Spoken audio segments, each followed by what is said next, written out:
तसं कर्म करताना तुम्ही ते कर्म करायचं म्हणून करता, त्याचं फळ मिळेल न मिळेल हे तुम्हाला माहीत नसतं, पण ते एखाद्याकडे लक्षही नसतं करण्याकडे, मग त्यामुळे ते फळच नाही ना. म्हणजे सगळं एवढी साधना करतो, आपल्याला आनंद व्हावा, आपल्याला ते सगळं आपली ती स्थिती तशी व्हावी. म्हणजे ते आता साहेबांनी सांगितलं, त्या जाणीवे माझी मन होता स्वयंभावी न सच्चिदानंद दर्शन घडे चित्त. कधी? ते मन लीन झाल्यानंतर. तिथं तुमचं लक्षपूर्वक तुम्ही एखादं कर्म करता, त्या कर्मातूनच तुम्हाला यश म्हणजे त्याचं फळ मिळतं. पण कधी कधी तुम्ही करायचं म्हणून करता, त्याचं तुम्ही खूप साधना करता, खूप नामस्मरण करता, खूप हरिपाठ करता, खूप प्रार्थना करता, त्याचं यश मिळत नाही ना. पण जाणीवपूर्वक केलेलं, ठरवून ध्येय ठेवून केलेली साधना तुमच्या जीवनामध्ये फलद्रूप होते, फळते. नाही तर सगळे संत झाले असते की इथं आले ते सगळ्यांना अनुभूती आली असते की का ते म्हणजे ते करण्यामध्ये तुमचं मन किती लीन होतं. म्हणजे साहेबांनी तेच सांगितलं, लक्षपूर्वक लक्ष देऊन तुमच्या गुप्त रूपाकडे, म्हणजे स्वरूप जे आहे आपलं त्याच्याकडे लक्ष देऊन ज्या वेळेला तुम्ही त्याचं चिंतन करता, त्यावेळेला खरी गुरुदक्षिणा सद्गुरूंनी सांगितली. म्हणजे ते लक्ष देऊन करणं आणि नुसतं करायचं म्हणून करणं, म्हणजे किती वेळा यावे जन्मा, किती व्हावे फजित, असं म्हटले की नाही. म्हणून ते तुमचे भाग्य तुमच्या विचारात, त्याच्यामध्ये हे बहुतेक सांगितलेलं आहे सद्गुरूंनी की सगळीच तुमची फळं तुम्हाला. एखादं पाहिली व्यक्तीला ती आपलीशी झाली असं होतं का? एखादी इच्छा असते मला हे मिळावं, ते आपल्याला मिळतं का? म्हणजे तिथं ते साहेबांनी परत परत त्या विचाराचं जे फिडिंग आपल्या ठिकाणी झालं पाहिजे, आणि तिथून मग ते रुजू होते. त्या चरणी रुजू होण्याकरता ते सगळा खटाटोप आहे, बरोबर.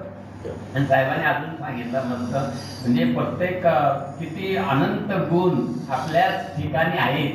काय काय एक व्यक्ती काय काय करू शकते, भरपूर चांगलं भाषण देऊ शकते, चांगलं गाऊ शकते, चांगलं यशस्वी धंद्यामध्ये यशस्वी होते, चांगला ड्रायव्हिंग करते, गाडी चालवते, पोहते, क्रिकेट खेळते, कितीतरी गुण तिच्यातून विकसित होतात. कधी?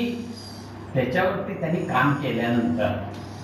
कामच केलं नाही, प्रयत्नच केले नाही आणि तो त्याच्याकडून ते झालं असं होतं का? होत नाही. सायकल शिकताना किती वेळा पडतो, गाडी शिकताना किती घाबरतो.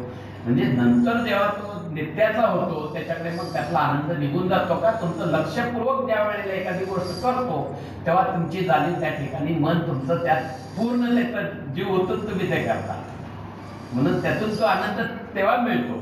पण जेव्हा नित्याचं होतं तेव्हा तुम्ही गाडी चालवताना इकडे बघता तिकडे बघता, म्हणजे तिथं तुमचा त्यातला आनंद तुम्हाला तो वाटत नाही. म्हणजे तो झाले ते सवयीचं गुलाम आहे अंतर, म्हणजे सवयीप्रमाणे ते चाललेली असते ऍक्टिव्हिटी त्यात आपलं. पण जर का साहेबांनी सांगितल्याप्रमाणे सर्व काळ त्याच्यामध्ये जर आपण आनंद घ्यायचा झाला तर ते खूप गाडी मस्त. मला ते गाडी चालवताना तो अनुभव आला, वाहन करताना तो अनुभव आला की तुमचं मन, तुमच्या जाणीवे माझी मन होता स्वयंभावेली न सच्चिदानंद दर्शन घडे चित्त. हे शब्दात मांडता येत नाही, पण ती अनुभूती जे घेतो तो मात्र ब्रह्मानंदी लागली टाळी कोण द्या ते सापडी, अशी ती अनुभूती तो घेतो ना. म्हणून पाण्यातील मासा झोप घेतो कसा, जावे त्याच्या ओसं तेव्हा कळे. तो त्यातच सांगेल त्याला किती आनंद झाला ते व्हायला. त्याच्यामध्ये जे काय स्पंद जे हे होतात, म्हणजे ती अनुभूती जी असते त्यालाच तो अनुभवत असतो. म्हणून त्या अनुभवण्याचा विषय. तसं शब्दात सांगणं म्हणजे ते अध्यात्मिक केलंय, मला ते लगेच हे जाणवलं की अरे एक्सरसाइज करताना, व्यायाम करताना ती थोडी अनुभूती आली. मी सांगितलं कोणत्या साहेबांना, गाडी चालवताना मी ती घेतली, खाताना पिताना आंघोळ करताना ती घेतोय. म्हणजे ती जेव्हा तुम्ही स्वतः अनुभवता तेव्हा तुम्हाला ते जे काही बोलतात ते लगेच नाही का. साहेब सांगत होते, मला खूप आनंद होत होता. अरे किती गुण यांच्यामध्ये, किती गुण असतील. म्हणजे एक व्यक्ती काय काय करू शकते. ज्या वेळेला तो संपूर्ण त्याचं जेव्हा नॉलेज आपल्याला होतं आणि त्यावेळेला आपण ते प्रेझेंटेशन तेव्हाच होतं ना आपल्याकडून, म्हणजे आपण हे करू शकतो. म्हणून साहेबांनी आपल्याला आवर्जून असं सांगितलेलं आहे की तुम्ही तुमच्यामधले कुठलीही गोष्ट तुम्हाला अशक्य नाही, जर तुम्ही ती मनावर घेऊन प्रयत्नपूर्वक लक्ष देऊन केली तर. आणि मन स्थिर मने चित्तळ झाले की काही मग उदे काही निघत होता. मग काय तुम्हाला आनंदी आनंदच आहे.